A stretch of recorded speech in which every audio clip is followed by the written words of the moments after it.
Sud Radio, les vraies voix qui font bouger la France, 19h-20h, les vraies voix de l'emploi, Jérôme Laverny. Le travail, c'est la santé. Travailleuses, travailleurs. Parce que nous vivons plus longtemps, il nous faudra travailler plus longtemps et partir à la retraite plus tard. Il y a des gens qui travaillent ici. Le pouvoir d'achat, c'est d'abord le travail, c'est la rémunération, c'est le salaire qui tombe chaque mois. Nous allons faire du bon travail ensemble. Qui vous permet de payer votre loyer, vos dettes, votre alimentation. Et voilà le travail. J'arrêterai qu'il y en a qui arrivent en avance le matin. C'est inadmissible. Mais qu'est-ce qu'il y a au-dessus du droit du travail? Je vous rappelle notre devise, travailler moins pour gagner plus.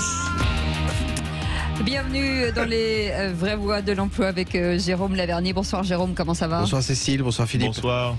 Et au sommaire de cette émission, la réforme des retraites engagée par le gouvernement alimente tous les débats. Jeudi, une mobilisation est prévue. Les grands points de friction, âge de départ, nombre d'annuités, puis prise en compte de la pénibilité, pension de retraite minimale. On évoquera les pistes de réponse grâce à l'éclairage de notre grand Jean-Claude Deljeune, président fondateur du cabinet Technologia. Point épineux de cette réforme des retraites, celui de la pénibilité au travail dans certaines filières, au premier rang desquelles les métiers du bâtiment. Cédric Dacosta, dirigeant de la société Arco, qui emploie près de 50 salariés, plombiers, couvreurs et maçons, en parlera avec nous. Et puis, et si la lutte contre la pénibilité du travail passait déjà par une politique d'amélioration de la qualité de vie au travail, c'est ce que l'on verra avec Jérôme Ballarin, président de l'Observatoire de la qualité de vie au travail, pour mesurer quelles sont les avancées dans ce domaine. Et si cette révolution devait passer d'abord par le recrutement pour favoriser la gestion vie privée, vie pro des salariés, c'est ce que l'on évaluera avec le concours de Guillaume Dacugna, non seulement investi aux côtés de Jérôme Ballarin afin de garantir une meilleure qualité de vie au travail au sein de Disneyland Paris, dont il est vice-président, mais également d'avoir conservé ses salariés pendant un très long laps de temps. Et puis on va en parler bien entendu avec vous au 0826 300 300. Bienvenue dans les vraies voix de l'emploi. Les vraies voix Sud Radio. Et comme chaque mardi avec notre expert Jérôme Laverny, avant on pose le sujet. Jérôme, ces réformes de retraite, on parle d'emploi-retraite, forcément il y a un lien. Oui, d'emploi-retraite et pas d'emploi senior. C'est le premier point sur lequel moi je voulais insister aujourd'hui. Il y a un grand absent de ces débats, en tout cas trop peu fréquent ou mal fréquent, mal posé, celui de l'emploi des seniors. On ne peut envisager de reculer un âge quelconque de la retraite sans se préoccuper de façon active, pas simplement dans le verbe, dans les paroles, mais dans les actes de l'emploi des seniors. Et force est de constater qu'il n'y a pas grand-chose, si ce n'est que de vieilles recettes ou des choses qui sont assez caricaturales. On a parlé d'index par-ci, de name and shame par-là, où l'État, les pouvoirs publics, revêt comme traditionnellement sa casquette de père fouettard et pampan-cucu les entreprises qui seraient mal disposées à l'endroit de l'emploi des seniors. Ça tombe mal parce que si jamais c'était le cas et qu'un index était mis en place, l'État serait fortement mis à l'index, puisque ce que l'on ne dit pas assez, c'est que sur les emplois en alternance, l'État s'est auto-octroyé cette possibilité de ne pas recruter des alternants au-delà de 29 ans. Donc là, ça part très très mal. L'emploi des seniors, il n'y a strictement rien.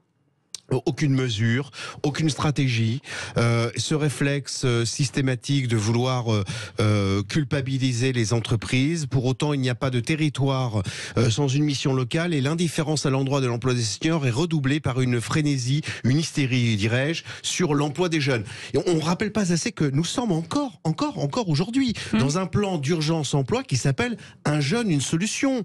Et ce qui est complètement discriminatoire. J'ai une question. Oui. J'ai une question. Non, mais laissez jusqu'au bout. L'emploi des seniors, parce qu'on a regardé avec Philippe David en me disant, on est dans l'entreprise, on est senior à partir de quel âge en fait, Alors moi, alors pour se consoler, parce moi que certains je loge la 35 ans, 45 oui, c'est ans. ça. Moi je loge la senioritude à partir de 30 ans, ça permet de se consoler de quelques cheveux blancs et de considérer que Sud Radio est un bain de jouvence qui permet de... Non, la senioritude. Non, en réalité, oui, 40, 45 ans, peu importe, ça dépend des secteurs, ça dépend des métiers, mais quoi qu'il en soit, rien n'est strictement prévu. On a des missions locales partout dédiées exclusivement aux jeunes sur l'ensemble du territoire français. Il n'y a pas de mission pour les seniors. Les contrats engagement jeunes disent bien et portent bien leur nom. Donc il y a une frénésie, une hystérie sur les dispositifs jeunes. Et on voit pointer le bout de son nez à une solution qui consisterait à, de façon symétrique, établir des dispositifs pour les seniors. Non, non, non. Un plan d'urgence pour l'emploi de gens qui se retrouvent dans des situations très difficiles. Pour autant, ce qu'il faut dire, et ça c'est très important, c'est que les seniors d'aujourd'hui, et les futurs retraités, les imminents retraités d'aujourd'hui ne sont pas ceux d'hier. Il n'y a plus de poste de poinçonneur des lilas. Ça n'existe plus. Comme d'autres métiers qui vont disparaître. Pour se reconvertir, il faut aujourd'hui manier l'outil informatique, ce qui n'est pas la particularité et l'unanimité des seniors. Il n'y a pas de dispositif de reconversion, des dispositifs d'aide. Le CDD senior qui est d'une bêtise, tellement une inutilité tellement crasse que personne ne l'utilise. Donc voilà, il y a urgence. Avant des retraites. C'est sa thérapie, Jérôme Lavergne. Tous les mardis, c'est le divan. Oui, ça me fait du bien. Ça me fait du bien. Ça Du me fait coup, énormément de bien, vieillit moins vite. Notre invité, Jean-Claude Deljeune, est avec nous, président fondateur du cabinet Technologia. Merci beaucoup d'être avec nous. Cette réforme des retraites, forcément, que propose le gouvernement. Plusieurs questions. Est-ce qu'elle est souhaitable? Est-ce qu'elle est réalisable? Est-ce qu'elle est indispensable? Sur le fond, est évoqué un dispositif pour rétablir des équilibres qui sont, suivant les rapports que l'on prend, plus ou moins contestables. On a, je dirais, des rapports un peu contradictoires d'ailleurs du corps. Et effectivement, le gouvernement fait état d'un déséquilibre à terme de près de 100 milliards pour justifier une réforme qui est quand même assez rude, surtout pour les salariés qui ont commencé très tôt à travailler, puisque le déport de 2 ans pour partir à la retraite, plus en additionnant l'accélération du nombre de trimestres nécessaires pour bénéficier d'une retraite à temps plein, ce sont quand même des mesures qui sont assez déstabilisantes aujourd'hui pour les personnes à partir de l'année 60, ceux qui sont nés en 68, ceux qui ont aujourd'hui 55 ans. Donc voilà, on est dans une situation. Alors le gouvernement présente sa réforme en montrant, et c'est le sujet aujourd'hui de ce soir, que la pénibilité sera prise en compte, qu'on va faire des efforts en matière de pénibilité, mais il faut garder juste mesure, puisque en fait, si on regarde le dispositif mis en place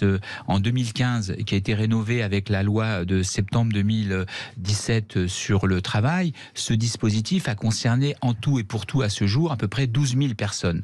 Or, par exemple, l'an dernier, en 2020, on a les chiffres pour 2020, vous avez eu 690 000 nouveaux retraités. Donc, vous voyez, 12 690 000. Donc, on est loin du compte. Donc, alors, moi, je suis très favorable à revoir et à enrichir le dispositif de prévention de la pénibilité qui touche en particulier, c'est vrai, les seniors. Pourquoi ? Parce que tout simplement, il est très coûteux, en particulier pour les individus. Prenons un exemple. Vous travaillez 8 heures par jour. Eh bien, si vous rajoutez 2 heures, vous passez les 2 dernières heures marginales, elles sont très coûteuses pour l'organisme parce que vous êtes fatigué. Eh bien, la vie, c'est pareil. Vous travaillez, par exemple, 50 ans, globalement, ça va. Et puis, les 10 dernières années... elles sont compliquées. Elles deviennent compliquées parce qu'il y a une usure physiologique. Alors, le compte pénibilité tient compte de cette usure physiologique.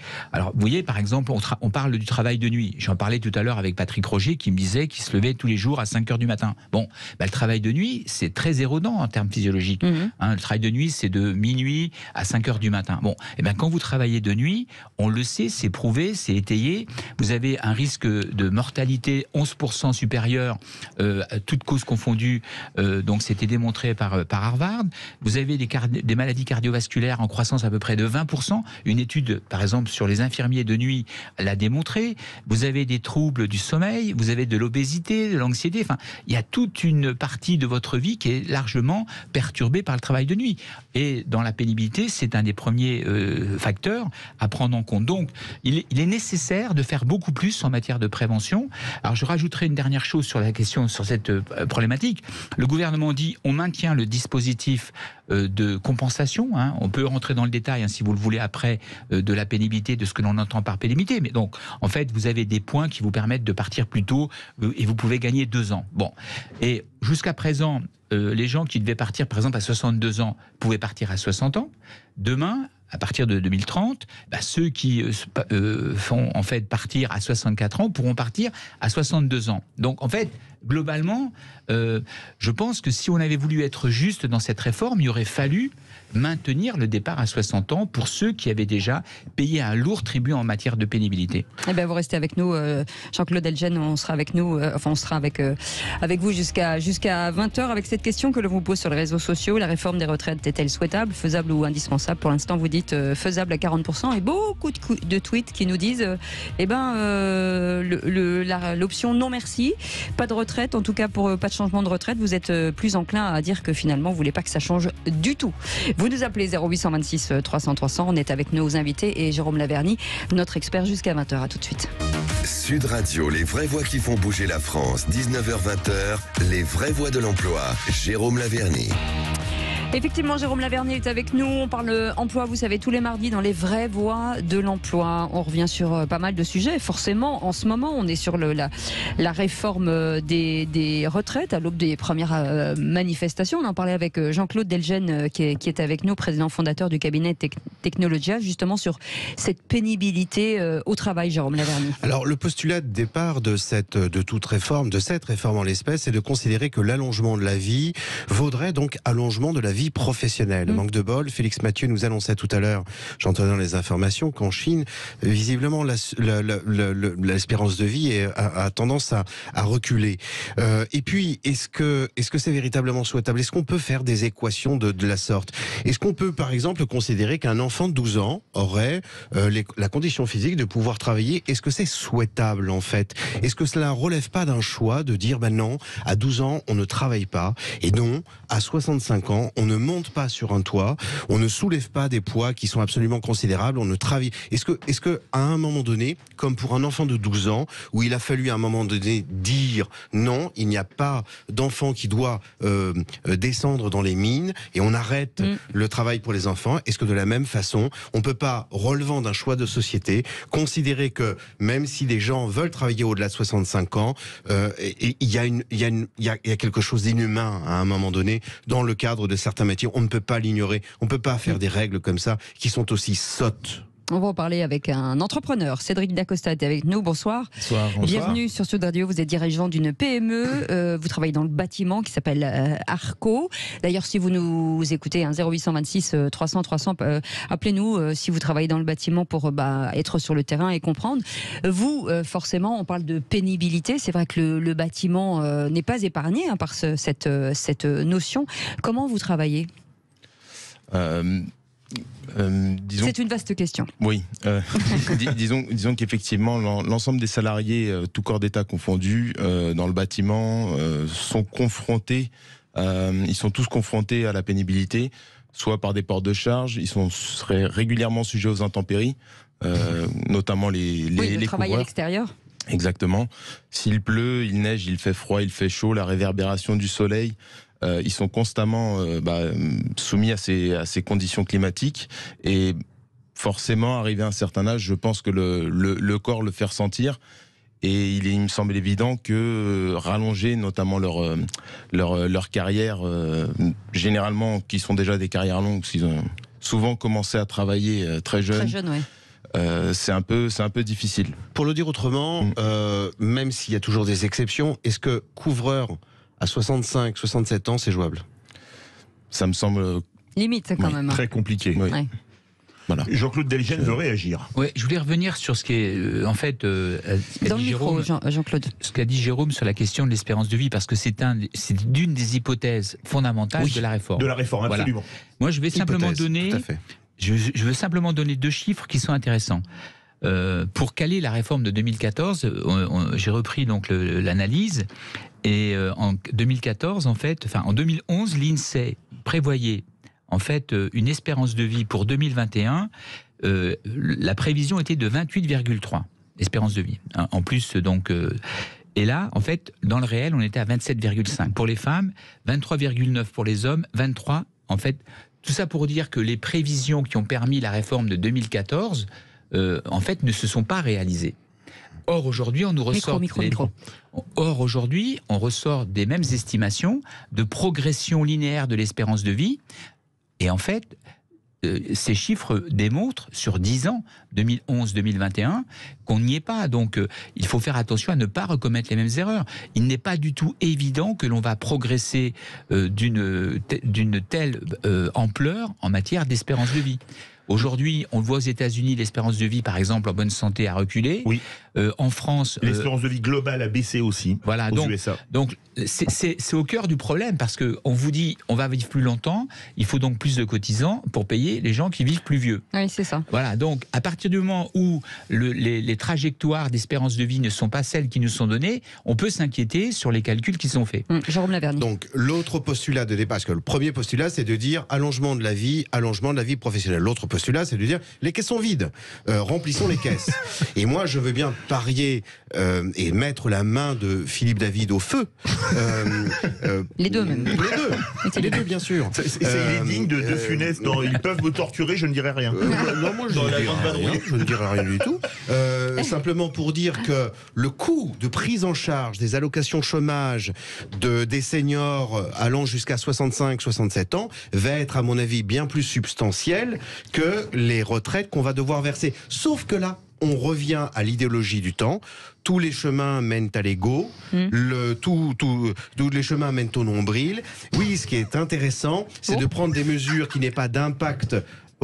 C'est tout à l'ego, oui, c'est ça. C'est tendancieux ce que je viens de dire. Je pensais qu'on était dans une maison santé. C'est ça. Oui, les mesures là ne vont pas avoir un impact immédiat, mais à long terme. Donc, eh bien, les politiques qui prennent ces décisions s'en fichent éperdument. Et c'est Cédric Dacosta, juste pour le faire réagir, pardon, Jean-Claude Elgène. Cédric Dacosta, est-ce que ça veut dire que chez vous, il va falloir que vous réfléchissiez peut-être autrement, de dire que l'expertise, il faudra plusieurs expertises peut-être pour faire tourner dans différents métiers, pour éviter cette trop grosse charge, cette pénibilité? Alors, très honnêtement, nous en interne, pour ceux pour qui c'est possible, on essaie de faire évoluer leur métier, notamment en leur proposant des postes, on va dire, plus au bureau. Voilà. Moins exposés. C'est ça. Par exemple, dans le cadre de chiffrage, de conducteurs de travaux, où ils supervisent vraiment sans être sur le terrain et porter des charges, etc.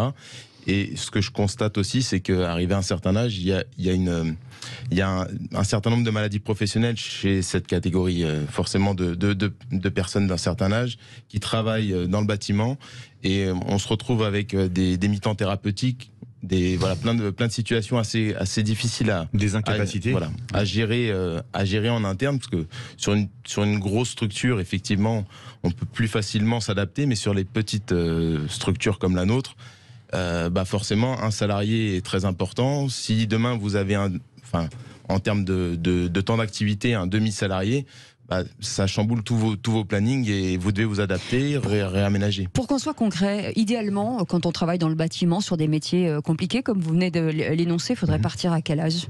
Je pourrais pas répondre, c'est assez difficile. Néanmoins, il me semble que quelque chose de très pertinent serait de regarder aussi l'espérance de vie des ouvriers et de constater, sans doute que l'espérance de vie des ouvriers est inférieure à celle sans faire de généralité non plus grossière, mais ou d'un cadre, est inférieur, et à partir de là, se dire que est-ce qu'il est normal que ces personnes-là travaillent autant de temps que voilà. Qui veut réagir? Oui, Philippe David me parlait de l'ouvrage de Martin Nadeau, le député creusois qui, montant à la capitale, était maçon et racontait l'histoire des maçons. Il racontait notamment que son père a renoncé à ce dur métier, parce que pour le coup, il fallait faire les façades, etc., à l'âge de 48 ans. Oui. On est au 19e siècle. Sacré recul en arrière. On a des chiffres, Jean-Claude Delgène, là-dessus? Oui, je voulais donner un chiffre justement parce que tout à l'heure Jérôme parlait de la question du transfert de coûts vers l'assurance chômage. Vous allez nous le donner dans un instant. On fait un gros teasing là. Vous allez nous donner un chiffre incroyable, puisque là il y a un truc qui s'appelle la pub et il ne faut pas la rater, parce que sinon on ne paye pas Philippe David. Vous restez avec nous, on revient dans un instant. Merci beaucoup Cédric Dacosta, vous restez avec nous aussi, Jean-Claude Delgène et Philippe David bien entendu, Jérôme Laverny. 0826 300 300, c'est votre émission, on parle d'emploi aujourd'hui, si vous voulez nous en parler. On vous attend au standard, à tout de suite.